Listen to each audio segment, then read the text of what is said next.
Accepter l'instruction de Dieu. Luc 12, versets 1 à 10. Sur ces entrefaites, les gens s'étant rassemblés par milliers au point de se fouler les uns les autres, Jésus se mit à dire à ses disciples : Avant tout, gardez-vous du levain des pharisiens qui est l'hypocrisie. Il n'y a rien de caché qui ne doive être découvert, ni de secret qui ne doive être connu. C'est pourquoi tout ce que vous aurez dit dans les ténèbres sera entendu dans la lumière, et ce que vous aurez dit à l'oreille dans les chambres sera prêché sur les toits. Je vous dis, à vous qui êtes mes amis, ne craignez pas ceux qui tuent le corps et qui, après cela, ne peuvent rien faire de plus. Je vous montrerai qui vous devez craindre. Craignez celui qui, après avoir tué, a le pouvoir de jeter dans la géhenne. Oui, je vous le dis, c'est lui que vous devez craindre. Ne vantons pas 5 passereaux pour 2 sous. Cependant, aucun d'eux n'est oublié devant Dieu, et même les cheveux de votre tête sont tous comptés. Ne craignez donc point, vous valez plus que beaucoup de passereaux. Je vous le dis, quiconque me confessera devant les hommes, le Fils de l'homme le confessera aussi devant les anges de Dieu. Mais celui qui me reniera devant les hommes sera renié devant les anges de Dieu. Et quiconque parlera contre le Fils de l'homme, il lui sera pardonné, mais à celui qui blasphémera contre le Saint-Esprit, il ne sera point pardonné. Il n'y a pas d'hypocrisie d'homme qui ne soit pas révélée devant Dieu. Dans le passage des Écritures d'aujourd'hui, notre Seigneur a dit ces 3 choses. Gardez-vous du levain des pharisiens, craignez votre Dieu, et ne blasphémez pas contre le Saint-Esprit. Tout comme notre Seigneur a dit personnellement de se garder de l'hypocrisie des pharisiens, les pharisiens étaient très hypocrites.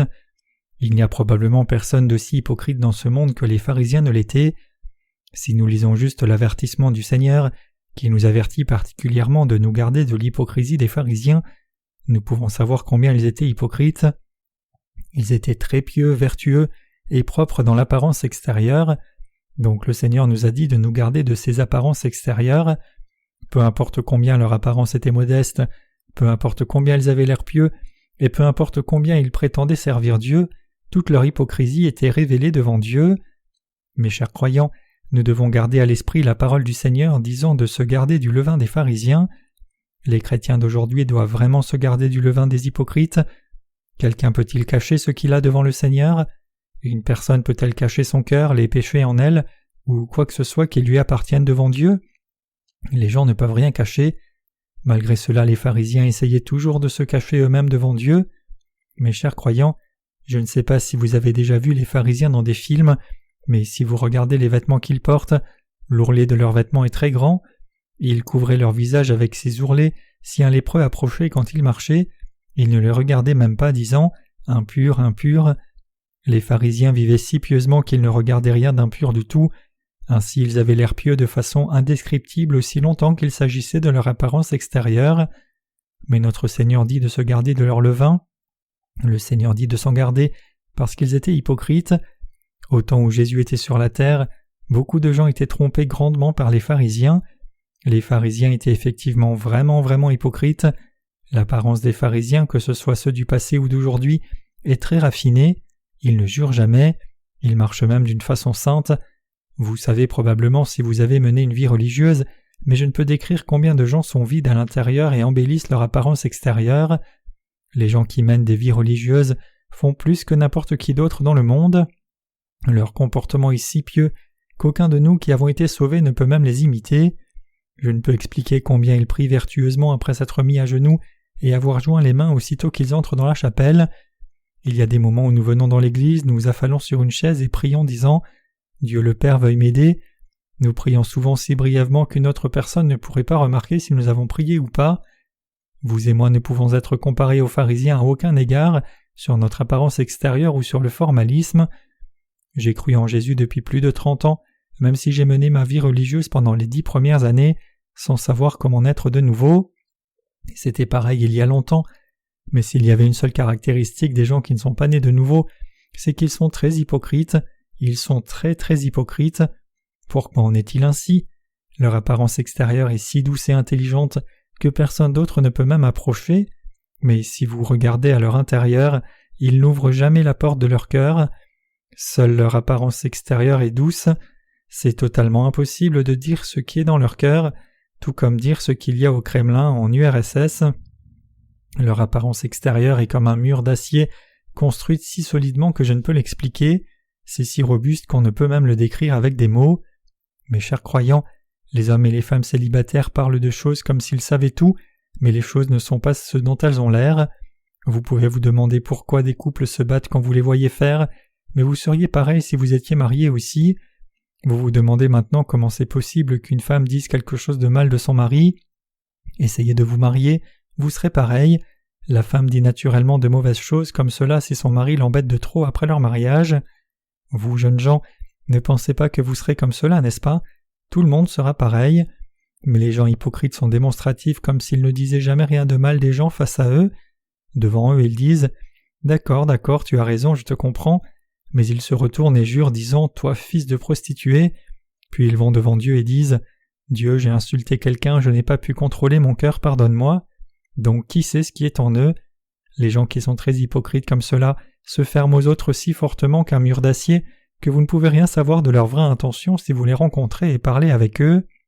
Vous ne pouvez pas être avec eux parce qu'ils prétendent être si pieux extérieurement seulement.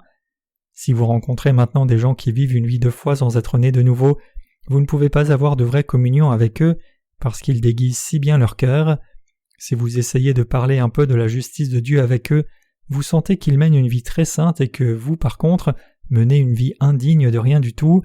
Ils semblent être saints et particuliers, donc vous ne pouvez pas parler à ce genre de personnes parce que votre cœur ne trouve pas le chemin pour parler à leur cœur.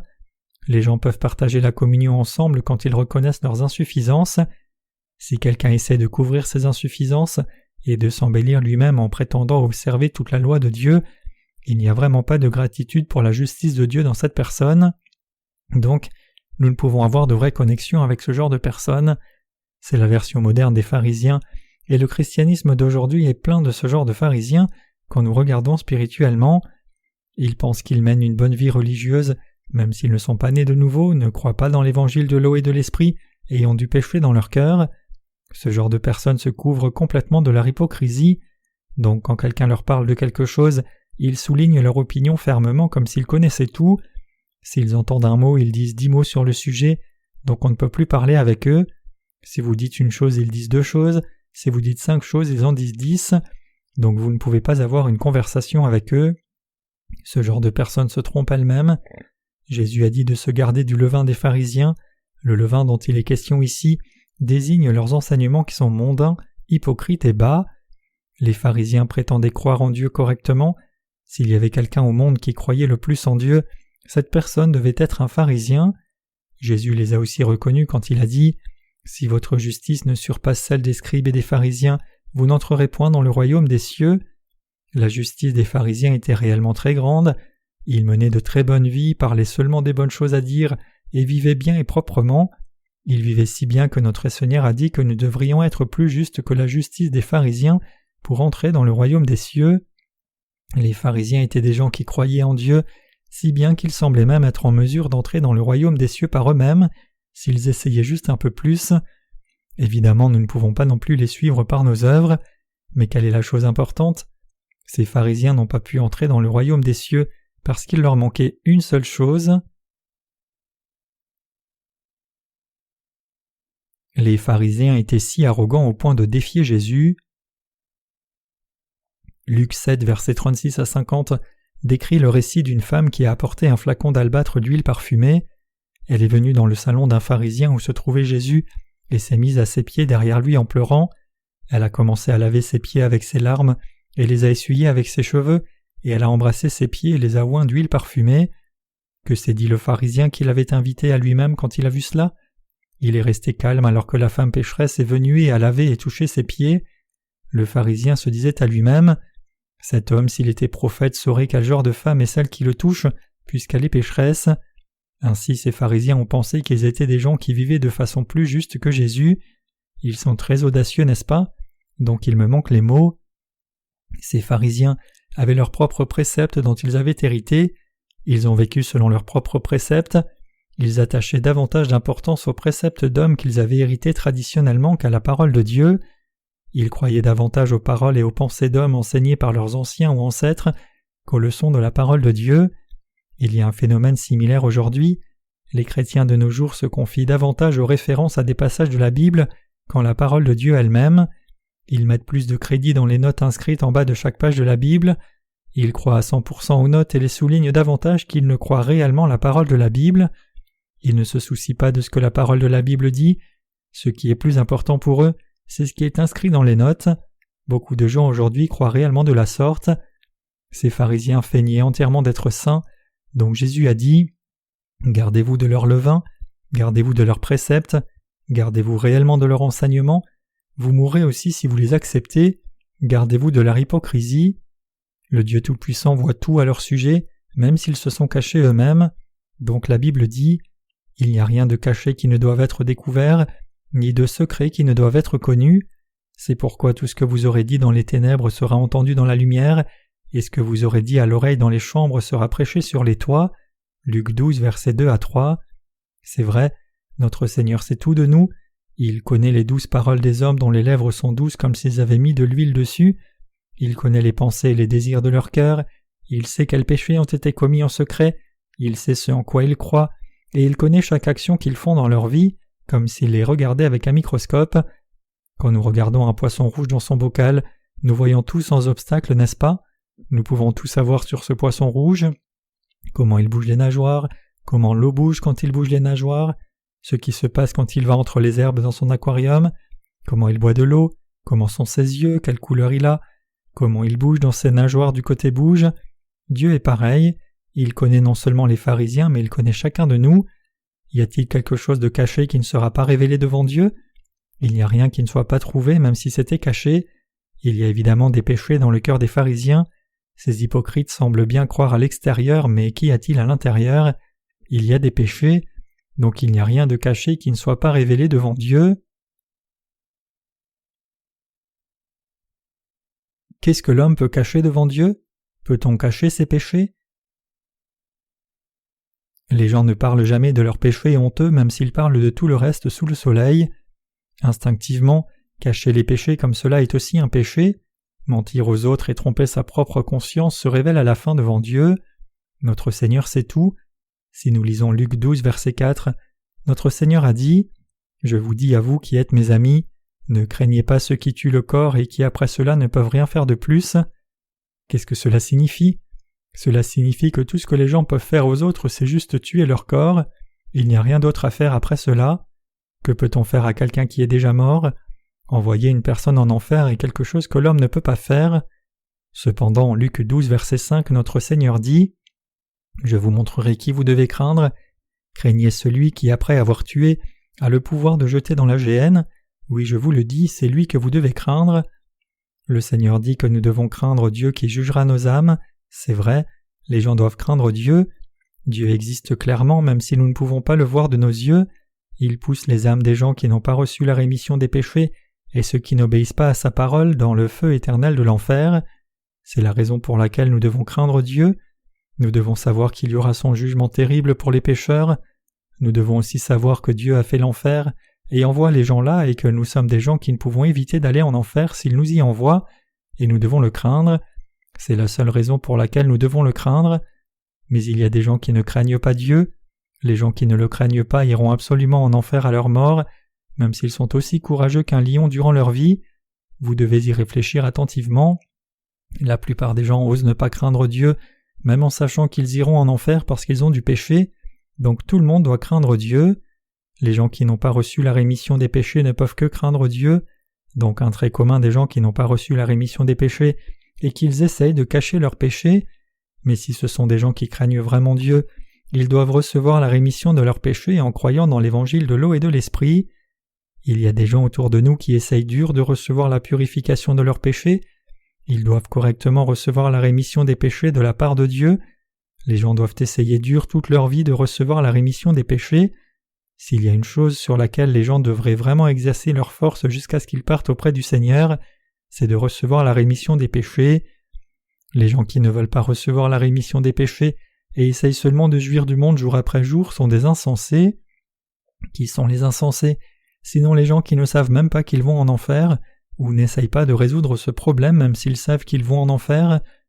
Quiconque se soucie lui-même de la vie à venir recevra finalement la rémission de ses péchés. Si quelqu'un accorde un peu d'attention à son problème de péché, il peut recevoir la rémission des péchés de la part de Dieu. Pourquoi les gens ne croient-ils pas dans la grâce du salut donnée par Dieu et essayent-ils de l'éviter? Les paroles d'un de nos cantiques disent « Ne l'évitez pas, ne l'évitez pas ». Ces paroles signifient que le Seigneur vient vers nous et essaye de nous donner la grâce du salut par l'évangile de l'eau et de l'esprit. Donc pourquoi les gens essayent-ils de l'éviter? Pourquoi essayent-ils d'éviter le salut du Seigneur à cause des péchés qu'ils ont commis? Notre Seigneur a pris tous nos péchés en une fois, il sait tout de nous. Gardez cela à l'esprit. Jésus-Christ est venu vers nous avec la justice de Dieu pour nous sauver, vous et moi, de tous les péchés. Nous devons connaître cette justice de Dieu. Dieu n'est pas juste une personne sympathique, vous comprenez? Puis-je vous raconter une histoire qui est arrivée il y a longtemps? Il y avait une certaine personne sympathique il y a longtemps. Elle avait un ami, mais son ami n'était pas une bonne personne. Ils marchaient ensemble un jour et l'homme qui n'était pas si bon commençait à penser « Je devrais taquiner mon ami puisqu'il est si bon ». Donc il saisit le bras de son ami et le tira dans son dos. Le bras de quelqu'un peut se casser si vous faites cela très vite. Malgré cela, il a continué de pousser sur la main de son ami. L'homme gentil lui a dit de le lâcher, mais l'homme qui n'était pas si bon a continué de pousser encore plus fort sur sa main. Il a poussé sa main encore, il a encore poussé sa main, après que l'homme bon ait dit que cela faisait mal. Cependant, il a beaucoup blessé son ami. Ainsi, l'homme sympathique a dit « Si tu continues, mon bras va se casser », mais l'autre a encore continué de pousser. Alors il y a eu un bruit de craquement soudain. L'homme bon a dit « Je t'ai dit que tu allais le casser ». Cette fois, l'autre homme a poussé un grand coup. Alors le bras de l'homme bon s'est complètement cassé. L'homme méchant a continué de pousser sur son bras jusqu'à ce qu'il soit cassé.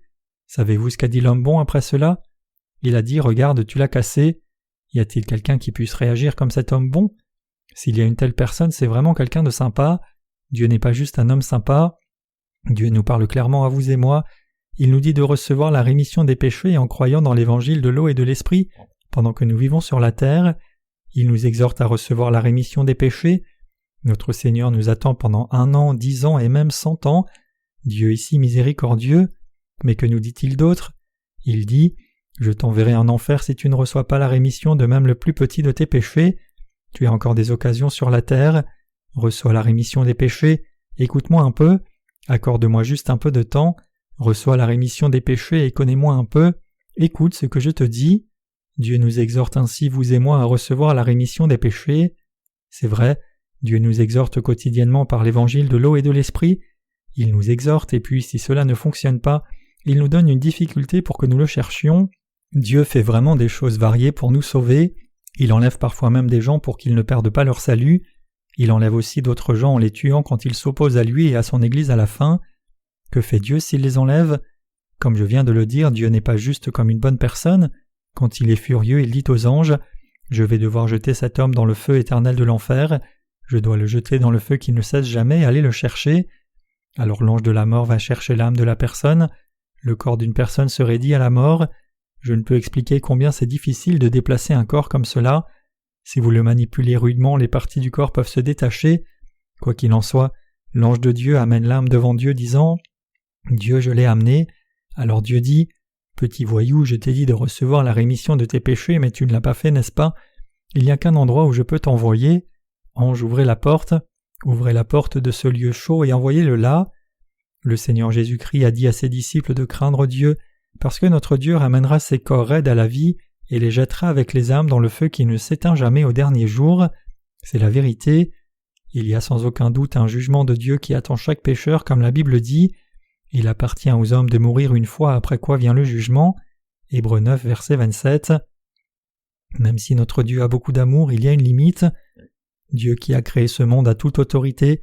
Il a le pouvoir de nous envoyer, vous et moi, dans le royaume des cieux, et le pouvoir de nous envoyer en enfer. Nous devons vivre avec une claire connaissance de cela. Nous devons vivre avec une claire connaissance du fait que Dieu a le pouvoir. Si vous n'êtes pas une bête qui périt, vous devez vivre en sachant cela au moins. Vous devez vivre en craignant Dieu que vous devez révérer, l'honorant puisque l'honneur lui est dû. Vous devez aussi vivre en société en sachant cela. Mes chers croyants, j'espère que vous vivez absolument le reste de votre vie en craignant Dieu. Regardons Luc 12, versets 8 à 10. Le Seigneur a dit « Je vous le dis, quiconque me confessera devant les hommes, le Fils de l'homme le confessera aussi devant les anges de Dieu. Mais celui qui me reniera devant les hommes sera renié devant les anges de Dieu. Et quiconque parlera contre le Fils de l'homme, il lui sera pardonné, mais à celui qui blasphémera contre le Saint-Esprit, il ne sera point pardonné. Luc 12, versets 8 à 10. Le Seigneur parle ici des gens qui le confessent devant les autres, puis des gens qui le renient. Donc qu'est-ce que cela signifie?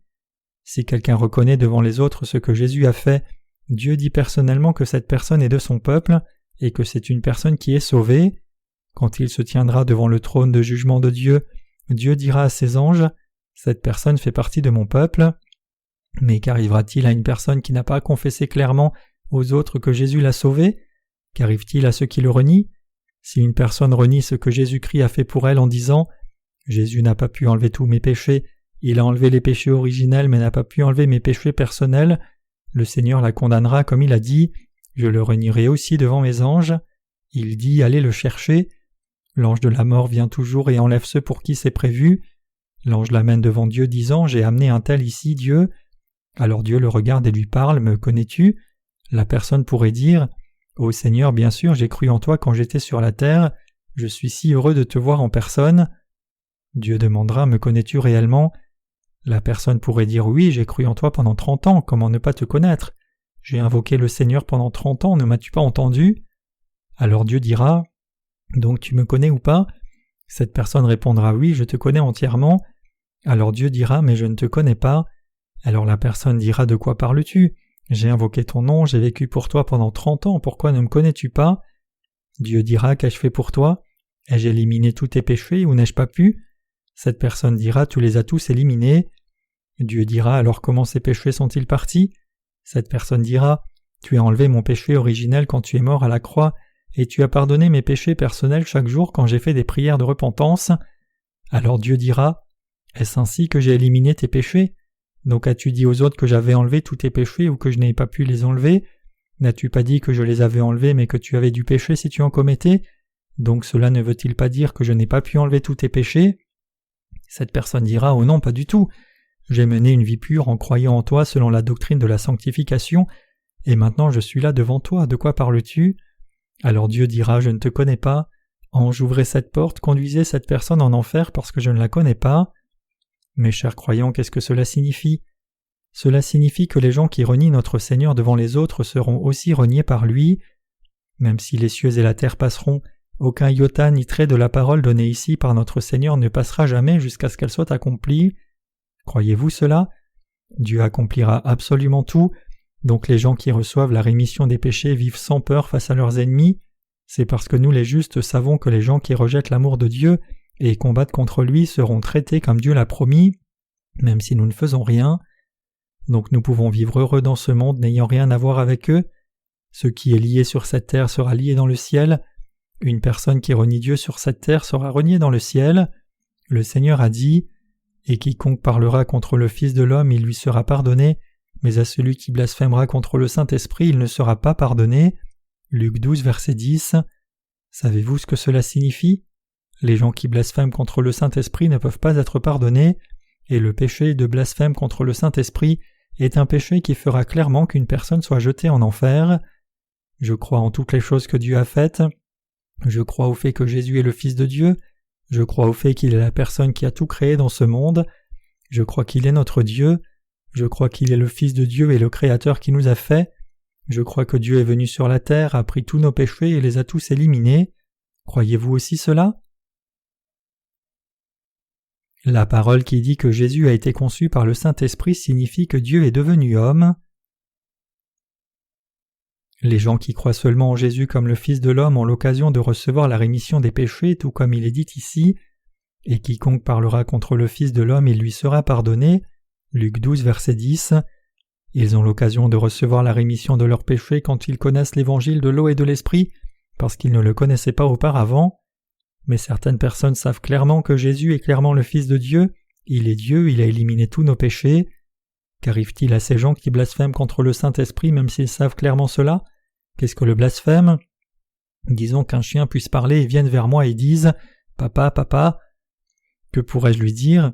C'est absolument ridicule, c'est le péché de blasphème. Comment pourrais-je possiblement être le père d'un chien ? Mes chers croyants, gardez cela à l'esprit. Les gens qui blasphèment contre le Saint-Esprit comme cela devant Dieu ne peuvent pas être pardonnés par Dieu.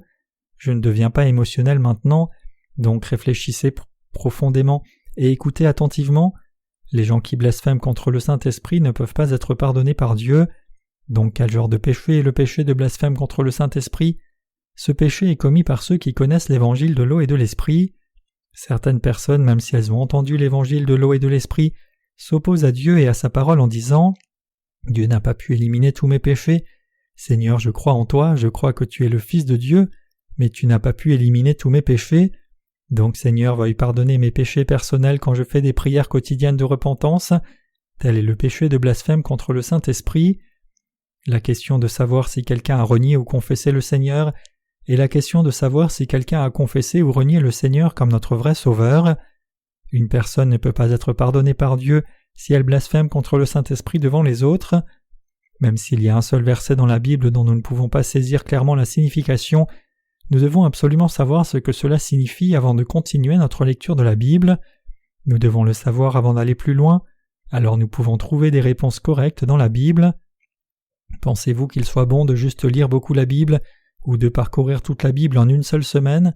Non, c'est absolument inutile même de lire la Bible chaque jour si quelqu'un ne sait pas ce que cela signifie réellement. Il y a des gens en prison qui récitent un livre entier de la Bible chaque jour sans même l'ouvrir. On leur dit « récite 1 Corinthiens », alors ils récitent très bien comme si c'était un enregistreur de son disant « 1 Corinthiens, Paul appelé apôtre de Jésus-Christ par la volonté de Dieu ». Quand quelqu'un essaie de prêcher un sermon devant eux, ils disent « Oh, cette parole est dans tel et tel verset de tel et tel chapitre de la Bible ». Je ne suis vraiment pas très bon pour trouver les versets des Écritures. Je peux le faire, mais je ne peux pas les mémoriser. Mais ces gens mémorisent la Bible plus correctement que les ordinateurs. D'ailleurs, vous devez garder ceci à l'esprit. Vous ne devriez jamais blasphémer contre le Saint-Esprit. Le Seigneur a-t-il éliminé les péchés de l'humanité ou pas ? Notre Seigneur Jésus est-il venu sur cette terre et a-t-il éradiqué tous les péchés de l'humanité et du monde en une fois ou pas ? Il l'a fait. La vraie foi, c'est croire cela. Mais comment les gens qui disent « Jésus n'a pas pu éliminer tous les péchés du monde ?» Ce sont des gens qui blasphèment contre le Saint-Esprit. Le péché de blasphème contre le Saint-Esprit est appliqué à ces gens qui n'ont pas reçu la rémission des péchés intentionnellement. Les gens qui ne croient pas à 100% correctement dans l'œuvre que notre Seigneur a faite quand il est venu sur la terre, mais qui y croient en mélangeant à leurs propres pensées, les gens qui ont le levain des pharisiens, les gens qui disent que le Seigneur a enlevé les péchés originels mais pas les péchés personnels, et même les gens qui approuvent la foi de ce genre de personnes. Dieu a parlé de nombreuses fois en Proverbes de ne pas devenir garant pour les dettes d'un ami, et que seuls les insensés le font. C'est vrai, de mauvaises choses arrivent si vous faites cela. Si vous regardez les gens sur cette terre qui ont tout perdu, presque tous sont des gens qui ont fait cette erreur. C'est presque 100% d'entre eux. Donc le Seigneur dit fréquemment aux Proverbes de ne pas se porter caution pour les dettes des autres. Qu'est-ce que cela signifie ? Quand d'autres gens disent « J'ai des péchés, donc je reçois la rémission de mes péchés chaque jour en faisant des prières de repentance », vous ne devez jamais dire « Oui, tu as reçu la rémission de tes péchés », vous ne devriez pas cautionner leur foi. C'est aussi le péché de blasphème contre le Saint-Esprit. Vous devez clairement discerner les gens qui ont reçu la rémission des péchés des autres. Cela doit être oui ou non devant Dieu. Ce n'est pas ma propre pensée personnelle. Je vous dis ce qui est écrit dans la Bible. Le Seigneur a dit « Que votre oui soit oui et votre non, non. Tout ce qui s'ajoute vient du malin. » Matthieu 5, verset 37. Vous devez à tout prix garder à l'esprit cette parole que Dieu a dite. Il peut y avoir ceux parmi vous qui pensent « Cela ne semble pas juste. Il semble que je tolère cette personne dans un sens du monde. Cette personne n'a clairement pas reçu la rémission des péchés, mais je l'approuve juste parce qu'elle semble avoir une foi bonne et pieuse. » S'il y a des gens qui pensent cela parmi vous, ils doivent absolument se repentir devant Dieu. Ils doivent résoudre leurs propres problèmes avant de se soucier des autres. Deuxièmement, cautionnez correctement la justice de Dieu quand vous le faites. Mes chers croyants, cette exhortation est-elle la parole de Dieu ou non ? C'est la parole de Dieu. Les choses deviendront vraies comme le dit la parole. Donc nous qui vivons sur la terre devons parler correctement. Nous devons être attentifs à chaque fois que nous parlons. Combien d'années les gens vivent-ils sur la terre ? Ils vivent 70, 80 ans s'ils sont robustes. La vie est une vie d'un si court temps pour juste mourir. Nous devons être attentifs à nous rappeler la parole de Dieu et la garder à l'esprit. Nous devons essayer de recevoir la rémission de nos péchés et nous devons faire attention à ne pas nous porter caution pour les dettes des autres. C'est vrai, l'on doit absolument recevoir la rémission des péchés avant d'aller vers Dieu. Nous ne devons pas blasphémer contre ce que le Saint-Esprit a fait. Plutôt nous devons être sauvés en louant l'œuvre que le Seigneur a faite et en étant reconnaissants par la foi. C'est alors seulement que la gloire de Dieu est révélée au monde. Lisons la parole un peu plus. Lisons Luc 12, versets 15 à 21 ensemble. Puis il leur dit « Gardez-vous avec soin de toute avarice, car la vie d'un homme ne dépend pas de ses biens, fût-il dans l'abondance. » Et il leur dit ces paraboles. Les terres d'un homme riche avaient beaucoup rapporté, et il raisonnait en lui-même, disant « Que ferai-je, car je n'ai pas de place pour serrer ma récolte. Voici, dit-il, ce que je ferai. J'abattrai mes greniers, j'en bâtirai de plus grands. J'y amasserai toute ma récolte et tous mes biens, et je dirai à mon âme, mon âme, tu as beaucoup de biens en réserve pour plusieurs années. Repose-toi, mange, bois et réjouis-toi. Mais Dieu lui dit, insensé, cette nuit même ton âme te sera redemandée. Est-ce que tu as préparé pour qui cela sera-t-il? Il en est ainsi de celui qui amasse des trésors pour lui-même et qui n'est pas riche pour Dieu. » Cette parole nous dit de nous garder de la convoitise. L'envie de posséder beaucoup dans ce monde est le désir envers lequel les gens sont les plus indulgents. Il y a beaucoup de gens qui pensent même que cela les aidera à aller au ciel s'ils ont beaucoup de possessions matérielles sur la terre. Mais que dit notre Seigneur? Il dit « Gardez-vous avec soin de toute avarice » Luc 12, verset 15. Il dit « Il en est ainsi de celui qui amasse des trésors pour lui-même et qui n'est pas riche quant à Dieu » Luc 12, verset 21. La vraie vie des gens n'est pas dans leur possession ou le fait d'avoir beaucoup de choses matérielles. La vie des gens est seulement dans la grâce de la rémission des péchés qui est donnée par notre Seigneur Jésus-Christ. La vie éternelle de l'homme est en Jésus-Christ. Notre Seigneur explique souvent la parole de la vérité par des paraboles. Dans le passage des Écritures d'aujourd'hui, il a aussi utilisé une parabole pour expliquer l'envie excessive de l'homme, parce que le cœur des gens est réellement attaché à ce monde et ce qu'il contient. Il dit cela à l'avance, afin que nous recevions la rémission des péchés et allions dans le royaume des cieux, en réfléchissant sagement sur notre destinée liée à l'enfer à cause de nos péchés.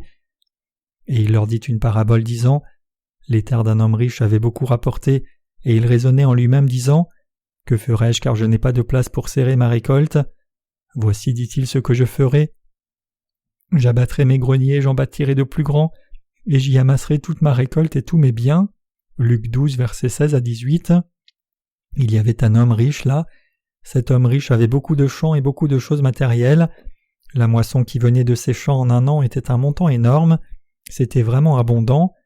Quand cela s'est produit, il a pensé « Je n'ai pas de place pour mettre tout ce grain. » Les greniers qu'il avait déjà construits étaient si pleins qu'il n'y avait plus de place pour y ajouter quoi que ce soit.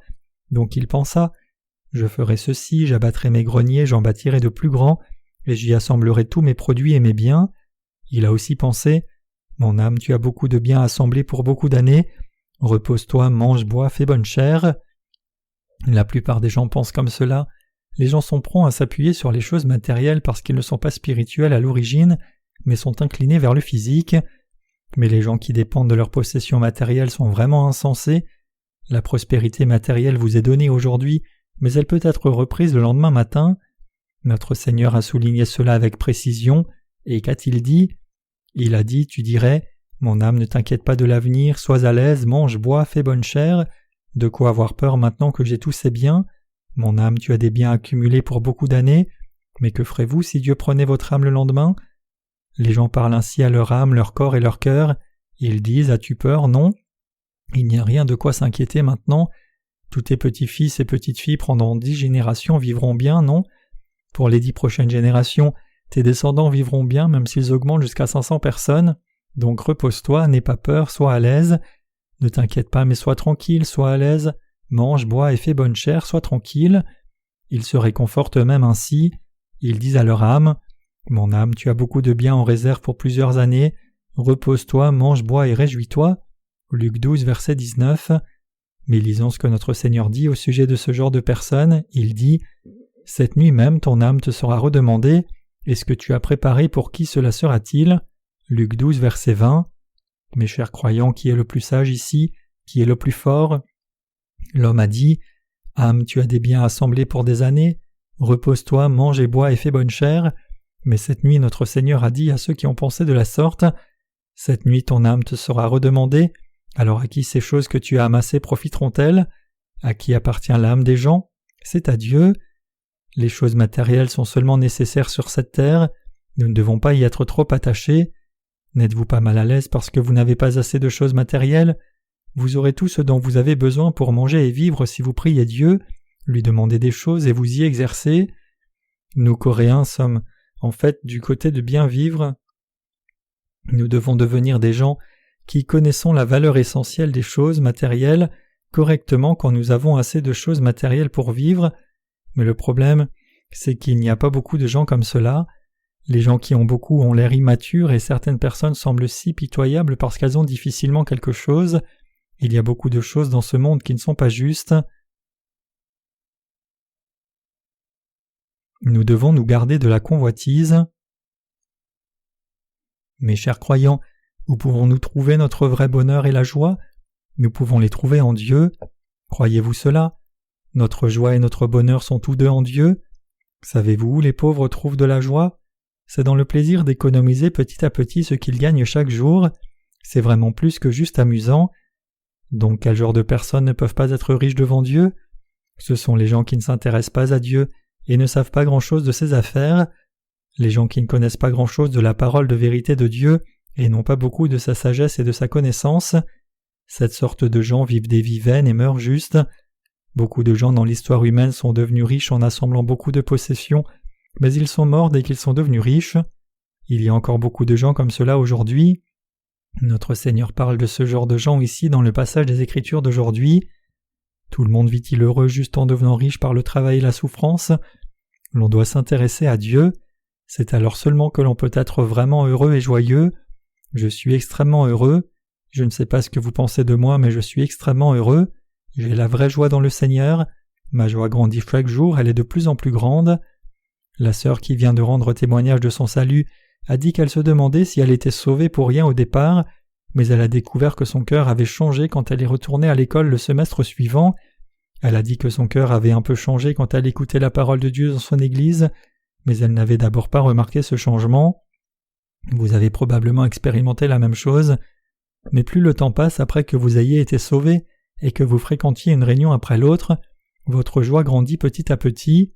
Vous et moi sommes très heureux, nous sommes reconnaissants et heureux de pouvoir ressentir un soulagement après avoir reçu la rémission des péchés grâce à notre petite connaissance au sujet de Dieu. Nous sommes très reconnaissants que Dieu nous ait bénis et nous sommes très heureux d'être dans la position de bénis. Dieu nous dit de choisir entre deux choses. Je peux te condamner ou je peux te bénir, qu'est-ce que ce sera? Dois-je te punir ou dois-je te bénir? Il nous a donné la liberté de choisir, alors il dit de choisir l'un des deux. Dieu donne aux gens exactement ce qu'ils veulent. Si quelqu'un demande la punition, il la donnera. Et si l'on demande les bénédictions, Dieu donnera les bénédictions. Il bénit ou condamne selon la façon dont vous croyez en lui, ce que vous connaissez et croyez, combien vous êtes riche au sujet de Dieu, et si vous avez ou pas foi en lui. Nous sommes bénis ou condamnés selon que nous connaissons et croyons correctement en Dieu. Lisons Luc 12 à partir du verset 54 jusqu'à la fin ensemble. Il dit encore aux foules, « Quand vous voyez un nuage se lever à l'Occident, vous dites aussitôt la pluie vient, et il arrive ainsi. Et quand vous voyez souffler le vent du midi, vous dites il fera chaud, et cela arrive. Hypocrite, vous savez discerner l'aspect de la terre et du ciel, comment ne discernez-vous pas ce temps-ci? Et pourquoi ne discernez-vous pas de vous-même ce qui est juste?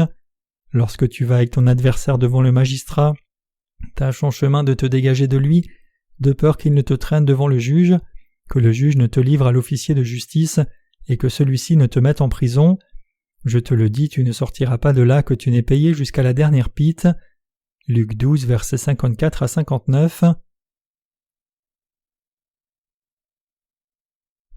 Notre Seigneur a dit de discerner ce temps. Mes chers croyants, nous devons discerner ce temps. Le Seigneur dit, « Hypocrite, vous savez discerner l'aspect de la terre et du ciel. Comment ne discernez-vous pas ce temps-ci » Luc 12, verset 56. Quand nous écoutons le bulletin météo ou regardons l'environnement naturel, nous discernons le temps en disant « Oh, c'est l'automne, les feuilles tombent et c'est pareil dans mon cœur. » Après que l'automne passe et que toutes les feuilles soient tombées, nous réalisons « Les jours deviennent glacés, oh, c'est l'hiver, il neige. » C'est l'hiver, la terre entière sera blanche de neige, gèlera, puis cela fondra et ce sera le printemps quand il pleuvra, et nous pourrons entendre le son des ruisseaux. Nous savons ainsi discerner le temps. Mais Dieu nous reproche de ne pas savoir discerner le temps. Il demande « Ne pouvez-vous pas discerner combien il reste de temps dans lequel vous vivez ? Quels sont les états du monde ? Combien ce monde peut-il encore supporter ? » Bien sûr, Dieu n'a pas dit quel jour et quel mois il viendrait sur la terre, mais le Seigneur qui est le premier et le dernier, l'alpha et l'oméga, a dit clairement quand il détruira ce monde et créera de nouveaux cieux et une nouvelle terre, n'est-ce pas ? Il a clairement laissé cette parole dans la Bible. Il demande « Le temps est-il proche ou non ? Pourquoi ne pouvez-vous pas discerner ce temps ? Pourquoi ne discernez-vous pas cela ? Vous discerneriez si vous vous y intéressiez même un peu. Pourquoi ne vous y intéressez-vous pas ? Pourquoi ne pouvez-vous pas discerner ? Vous et moi devons clairement discerner ce temps. Nous devons avoir la connaissance de l'histoire. Nous devons connaître l'histoire, même si nous ne connaissons rien d'autre. Nous devenons sages si nous connaissons l'histoire. Il y a beaucoup d'erreurs faites dans l'histoire qui se répètent en ce moment exactement pareillement. La Bible dit qu'il n'y a rien de nouveau sous le ciel, et il y a vraiment beaucoup de choses dans ce monde qui se répètent. Nous vivons dans ce temps maintenant, mais si nous connaissons clairement l'histoire, si nous connaissons clairement l'histoire de cet univers, de ce monde et de l'humanité dans une perspective biblique, la pensée devient claire sur le genre de personnes dont nous devrions vivre la vie. Nous imaginons quelle ère ce monde a atteinte. Il est dit dans la Bible que dans les temps de la fin, beaucoup allaient courir ici et là et que la connaissance grandirait. Daniel 12, verset 4. Il est aussi dit que les gens aimeraient l'argent et eux-mêmes, désobéiraient à leurs parents, ne croiraient pas en Dieu et l'insulteraient dans les derniers jours. C'est vrai, la Bible dit qu'ils s'aimeront eux-mêmes et l'argent plus que Dieu. Dieu dit que ce serait une génération envieuse. Nous devons devenir des gens qui peuvent discerner le temps en comprenant correctement la parole de Dieu. Le père de Noé a vécu avec Noé pendant longtemps. Les gens vivaient 900 ans en moyenne dans l'Ancien Testament. Donc si un père avait un fils à l'âge de 300 ans, il vivait généralement au moins 600 ans de plus. Cela signifie que ce père vivait jusqu'à ce que son fils ait 600 ans. Donc que se passe-t-il si le fils a un fils lui-même quand il a 300 ans ? Le grand-père, son fils et son petit-fils vivent ensemble pendant près de 300 ans. Le père de Noé avec qui il a vécu 600 ans lui a parlé. Il a dit « Il y a un jugement pour la terre. Dieu a dit qu'il la jugerait par l'eau, rappelle-toi cela. » Noé dit « D'accord. » Son père dit « Ne crois pas pour toi seul. Dis-le à tes fils, d'accord ?» Noé dit « D'accord. » Son père a dit « Ne dis pas seulement que tu vas le faire, commence à te préparer. » Noé dit « D'accord. » Son père dit « Je le pense quand je dis de ne pas seulement dire que tu vas le faire. Crois-tu réellement ce que je dis ?» Noé dit « Oui, je le crois. » Le père de Noé dit « C'est croire que de mettre ton cœur dans le monde, acheter des terres et s'engager dans la spéculation des terres comme tu le fais. Dépêche-toi et ressaisis-toi. » Noé dit « D'accord. » Son père dit « Tu dis que tu vas le faire mais tes actions disent autre chose. Pourquoi prévois-tu d'acheter un champ dans l'autre village ? En as-tu besoin de plus ? Dois-je te donner toute la terre que j'ai ? Sais-tu que la seule chose que tu dois faire c'est dire aux autres que le jugement de cette terre vient ? » Noé dit « D'accord, je comprends. » Alors son père dit « Ne dis pas seulement cela, dépêche-toi et sors le leur dire. Maintenant, c'est ce que le père de Noé lui a dit. Le jugement de ce monde est réellement venu après que le père de Noé soit mort. Noé le savait déjà. C'est parce que son père le lui avait dit. Donc Noé s'est rappelé de ce que son père lui avait dit quand Dieu lui a parlé, et il a fait l'arche. Donc que s'est-il finalement passé ? Cette famille entière n'est-elle pas entrée dans l'arche et n'a-t-elle pas ainsi été sauvée ?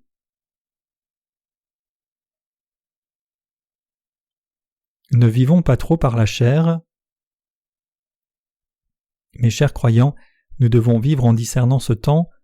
Nous, Coréens, disons que ce monde est bien parce que notre pays est devenu l'une des grandes puissances économiques et qu'il y a beaucoup d'appartements, de voitures et d'avions qui volent au-dessus.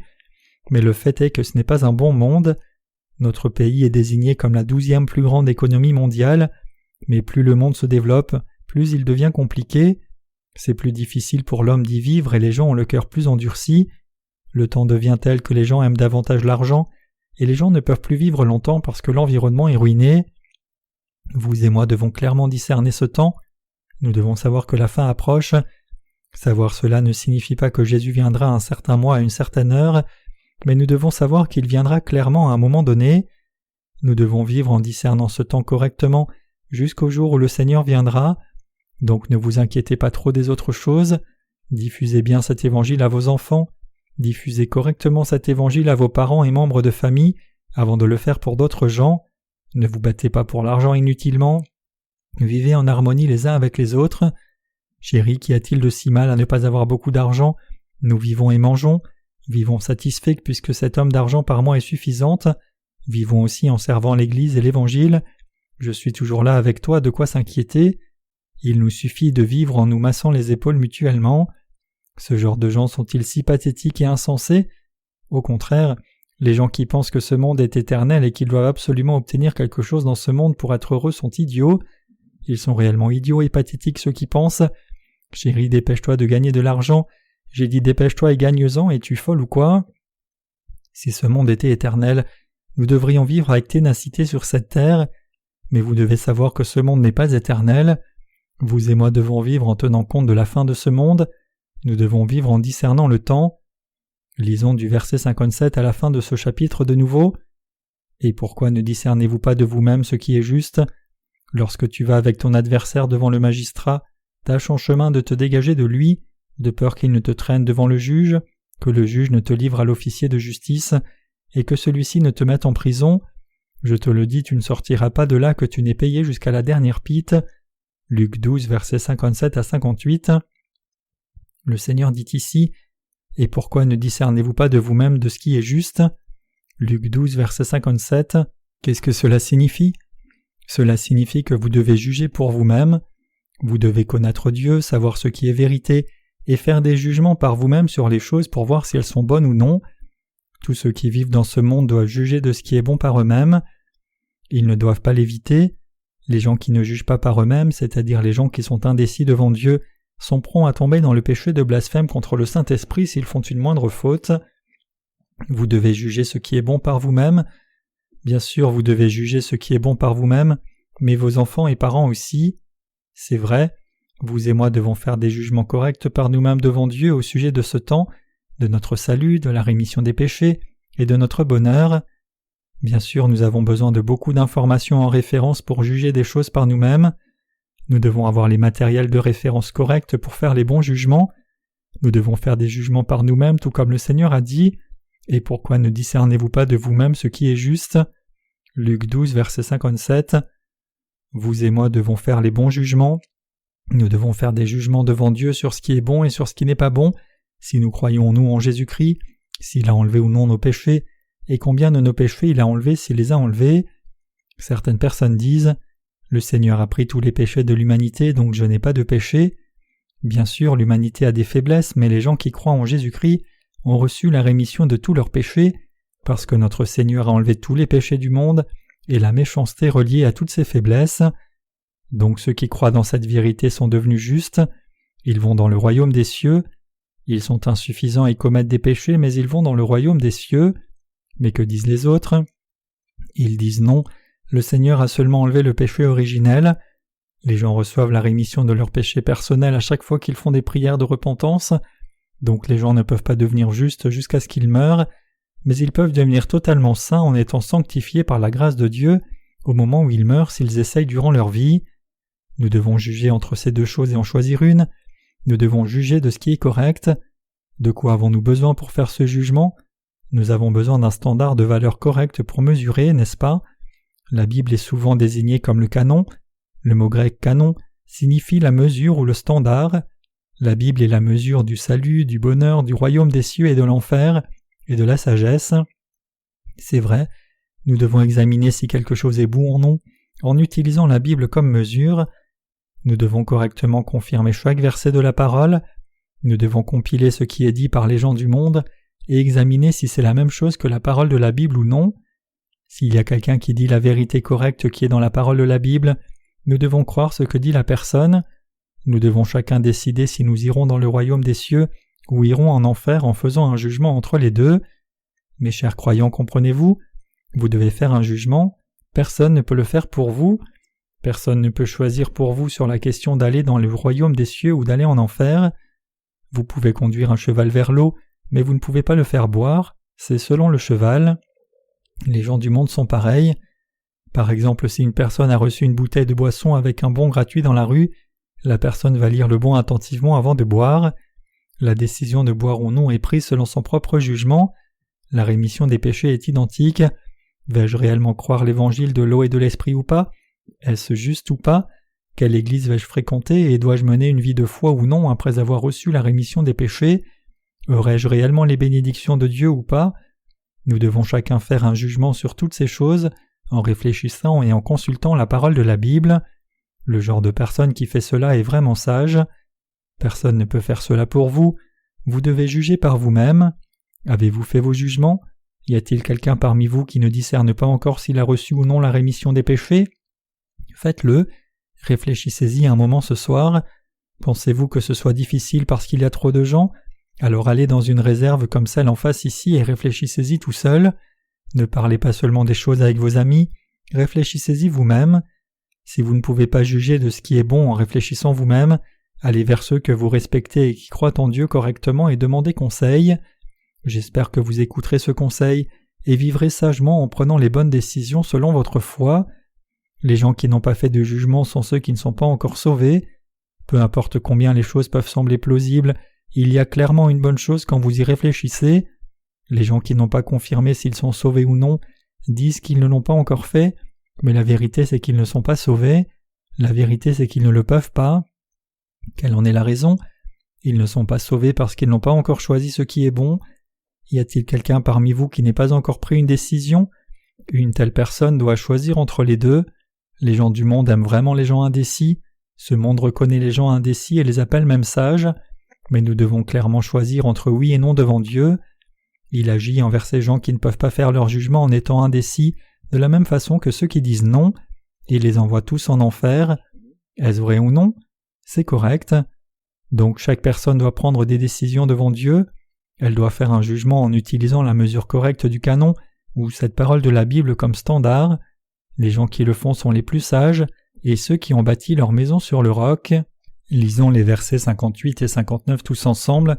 « Lorsque tu vas avec ton adversaire devant le magistrat, tâche en chemin de te dégager de lui, de peur qu'il ne te traîne devant le juge, que le juge ne te livre à l'officier de justice, et que celui-ci ne te mette en prison. Je te le dis, tu ne sortiras pas de là que tu n'aies payé jusqu'à la dernière pite. » Luc 12, versets 58 à 59. Mes chers croyants, il n'y a qu'une chose sur laquelle chacun doit d'abord concentrer ses efforts en vivant sur la terre. Nous devons d'abord essayer de recevoir la rémission complète des péchés devant Dieu. Nous devons essayer d'aider nos parents et membres de famille à recevoir la rémission des péchés aussi. En plus de cela, nous devons travailler dur pour aider les autres à recevoir la rémission des péchés. Le Seigneur a dit « Lorsque tu vas avec ton adversaire devant le magistrat, tâche en chemin de te dégager de lui. » Luc 12, verset 58. La Bible dit « tu ». Le Seigneur dit « Lorsque tu vas avec ton adversaire devant le magistrat, tâche en chemin de te dégager de lui. » Luc 12, verset 58. Qu'est-ce que cela signifie? Vraiment, tous les gens de ce monde se font des procès les uns aux autres et sont traînés en justice. Tout comme la loi nous accuse d'être pécheurs, nous sommes des gens qui nous accusons. Dieu est le seul juge dans ce monde. Dieu seul est la personne qui a le jugement correct et la loi correcte, c'est vrai. Nous sommes tous des gens qui devons aller vers le juge. Nous sommes des gens qui iront devant Dieu. Il y a deux chemins qui semblent nous conduire à Dieu, le chemin large et le chemin étroit. Le chemin large est celui où beaucoup de gens sont assemblés et vont en même temps comme s'ils couraient un marathon. De quoi a l'air le chemin étroit? Ce chemin est comme un chemin au bord d'une falaise où les gens passent en une seule file. La personne devant dit « Marche exactement comme moi, sinon tu pourrais tomber de la falaise si tu fais une erreur, d'accord ?» La personne derrière répond « D'accord, je comprends. » Le chemin étroit est celui dans lequel les gens doivent marcher exactement dans les traces de la personne devant. Il y a ainsi deux groupes de gens, ceux qui suivent le chemin large et ceux qui suivent le chemin étroit, mais leur destination est la même. Ils vont tous devant le juge, ils vont tous devant notre Dieu. C'est vrai, nous allons tous devant le juge que nous ayons reçu la rémission des péchés ou non, mais ceux qui n'ont pas reçu la rémission des péchés doivent d'abord essayer de régler leurs problèmes de péché avant d'aller dans la cour de justice. Ils doivent rapidement les régler. Ils doivent rapidement régler leurs problèmes exactement comme le juge le demande avant d'aller devant lui. Il dit « Et vous feriez mieux de prêter attention à mes paroles. Je vais vous incarcérer si vous ne réglez pas les choses dans un certain temps. » Alors cette personne devrait dire « Oh vraiment, je vais régler cela maintenant même et le faire rapidement. » Ces gens doivent rapidement régler ces problèmes comme le juge le demande. quand ils vont devant le juge et disent « Voici ce que nous avons, est-ce en ordre ?» Ils doivent passer et le juge doit pouvoir dire « Oui, c'est bien ». Nous hésitons absolument à aller devant Dieu si nous avons des péchés en vivant sur la terre. Dieu déversera sa colère sans faute sur ceux qui ont du péché. Ceux qui ont du péché connaissent aussi ce fait. Les gens qui ont des péchés ont aussi peur à cause de ces péchés. La Bible énumère les lâches avec les incroyants, les abominables, les meurtriers, les immoraux sexuels, les sorciers, les idolâtres et les menteurs, comme ceux qui ont leur part dans les temps de feu et de soufre. Apocalypse 21, verset 8. Dans 1 Jean, il est aussi dit « Celui qui craint n'est pas parfait dans l'amour ». 1 Jean 4, verset 18. Les gens qui craignent Dieu parce qu'ils ont des péchés dans leur cœur sont des gens qui ne peuvent finalement pas se réconcilier complètement avec Dieu. C'est vrai, les gens qui ont des péchés ne peuvent pas devenir un avec Dieu dans l'amour parce qu'ils ne peuvent pas complètement croire dans cet amour. Ils ne peuvent que craindre Dieu parce qu'ils anticipent sa punition pour le péché. Donc les gens qui craignent Dieu doivent rapidement régler leurs problèmes de péché. Ils doivent le faire avant d'aller devant le juge. Ce sera trop tard une fois qu'ils seront devant lui. Quand le juge donne son verdict, il l'envoie soit dans un endroit chaud, soit dans un bon endroit rafraîchissant. Il n'y a qu'un seul des deux. Croyez-vous cela? Où voulez-vous aller? Voulez-vous aller dans un bon endroit frais? C'est bien et frais, mais vous n'allez pas prendre froid.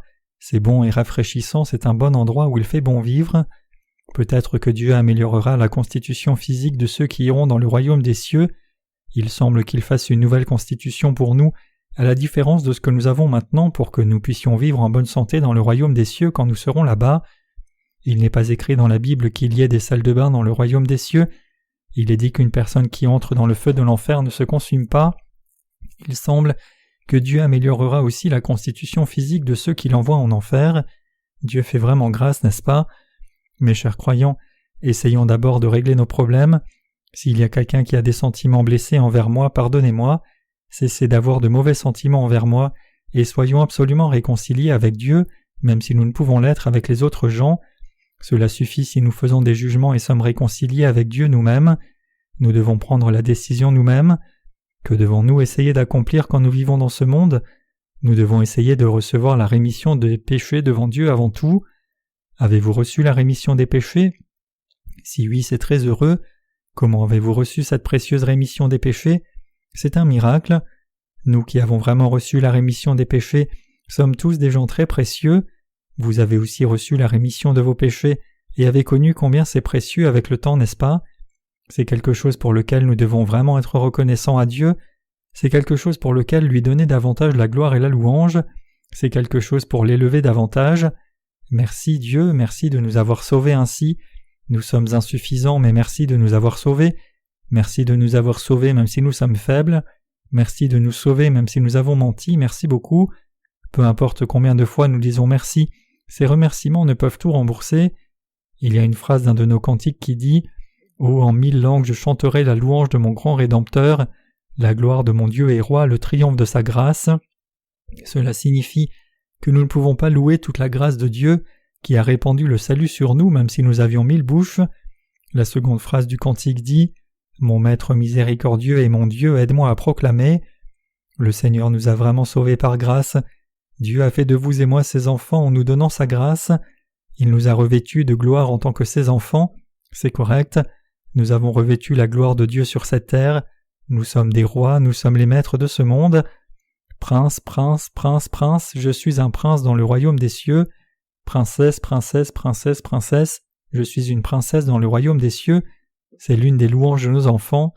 Mes chers croyants, les enfants de Dieu ne sont-elles pas des princesses? Ces enfants ne sont-ils pas des princes? Tous ces enfants le sont, mais il n'y a probablement pas de distinction entre les sexes dans le royaume des cieux. Je ne suis pas certain, mais c'est ce que je pense. Même s'il y a des choses que nous ne savons pas, il y a une chose que nous devons savoir, c'est que nous devons chercher dur à recevoir la rémission des péchés devant Dieu. Les gens qui travaillent dur pour recevoir la rémission des péchés sont les gens les plus sages dans ce monde. Il n'y a personne d'aussi sage qu'eux. Qu'arrivera-t-il aux gens qui vivent inconscients même s'ils savent qu'ils vont en enfer? Ils entreront dans le feu qui ne s'arrête pas et où il ne sert à rien même de pleurer durant l'éternité. S'ils doivent pleurer, ils doivent le faire en ce moment pour leur âme. C'est pour cela que le Seigneur a dit « Filles de Jérusalem, ne pleurez pas sur moi, mais pleurez sur vous et sur vos enfants. » Luc 23, verset 28. Quand le Seigneur a porté sa croix et est monté à Golgotha, beaucoup de ses disciples et des frères et sœurs qui croyaient en lui pleuraient en le suivant. Ils pleuraient parce qu'ils étaient désolés pour la douleur qu'ils devaient subir à la croix. Mais qu'est-ce que notre Seigneur a dit à ces gens? Il a dit « Filles de Jérusalem, ne pleurez pas sur moi, mais pleurez sur vous et sur vos enfants. » Luc 23, verset 28.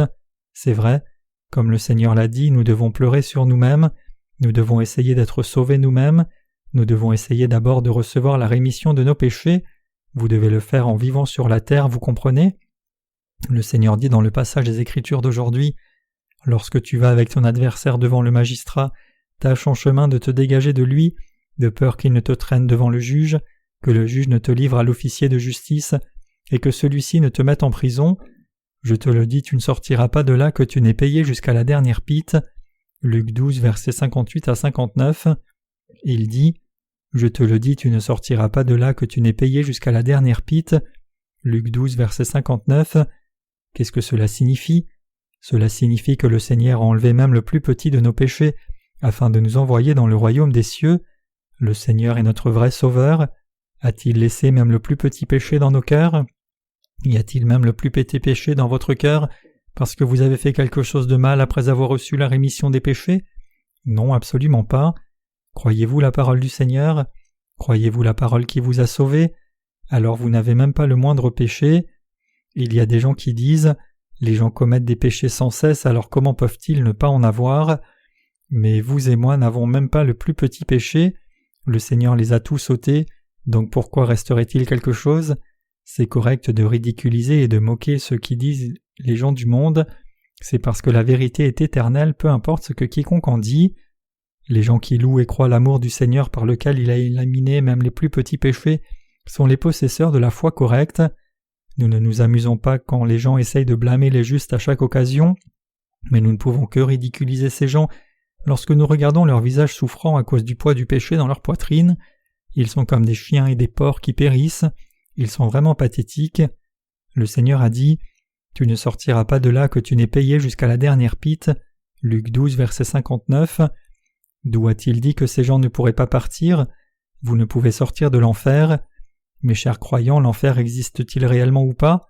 Oui, l'enfer n'est pas un endroit sur terre qui soit fait de lave. Si le Dieu Tout-Puissant a voulu faire un enfer, a-t-il pu le faire ou pas? Beaucoup de gens n'ont pas reçu la rémission des péchés, alors l'enfer sera-t-il plein ou pas? Si Dieu dit qu'il le sera, il le sera. Donc si Dieu a voulu faire l'enfer, il l'a clairement fait. Il fait une porte et envoie les gens qui n'ont pas reçu la rémission des péchés en leur disant « Entrez ».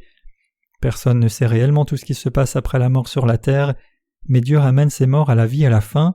Si nous lisons l'Apocalypse, il est dit que Dieu ramènera tout le monde à la vie, que l'on soit mort en se noyant ou que l'on ait été brûlé à mort ou quoi que ce soit.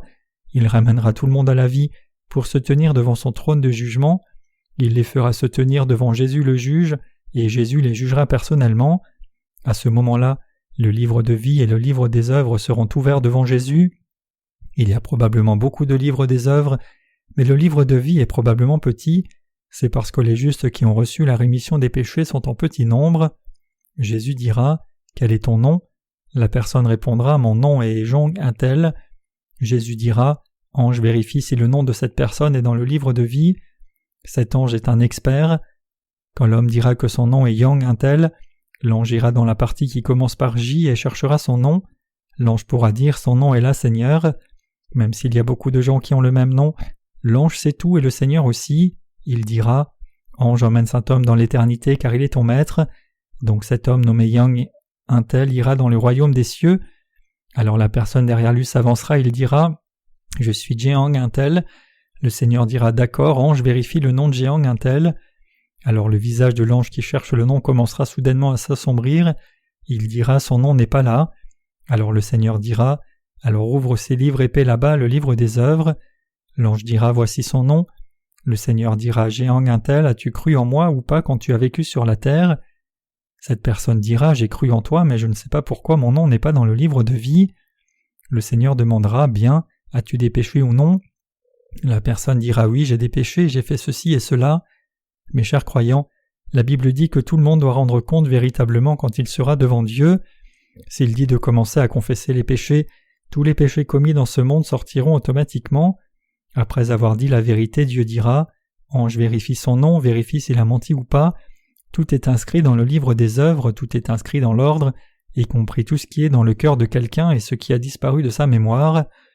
Alors après que l'ange ait vérifié tous les écrits, il dira « Ce que dit cette personne est totalement correct », c'est ce qu'il dira.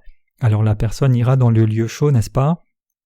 Peut-être que Yang Intel, qui aura vu la scène, pensera « Eh bien c'est fou, tu avais l'air plus intelligent que moi en vivant sur la terre, mais tu vas dans le lieu chaud et je vais dans le lieu frais. Je vais là par la foi au Seigneur et tu vas là où tu vas. Toi et moi allons dans des endroits différents, tu ne peux rien y faire. » Le jugement du Seigneur est plus correct que quoi que ce soit dans le monde. Alléluia. Je loue le Seigneur qui fait cela. Mes chers croyants, gardez cela à l'esprit. Vous devez recevoir la rémission même des moindres péchés. Faire cela, c'est le pouvoir de la rémission des péchés et la puissance de l'Évangile. Croyez-vous cela? Finissons là aujourd'hui.